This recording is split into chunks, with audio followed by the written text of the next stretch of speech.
ప్రియమైన సహోదరి సహోదరులారా, జగత్ రక్షకుడైన క్రీస్తు నామములో మీ అందరికీ సర్వశుభములు కలుగునుగాక. ఆమేన్.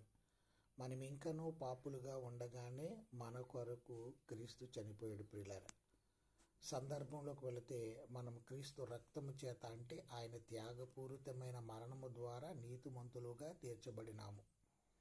క్రీస్తు తన మరణము ద్వారా మన పాప శిక్షను తన మీద వేసుకున్నాడు. తన రక్తము ద్వారా మన పాపములు కడగబడినవని చెప్పగలము. ఆ విధంగా మన పాపములు కడగబడితేనే మనం ఇప్పుడు దేవుని దృష్టిలో నీతిమంతులుగా తీర్చబడినాము.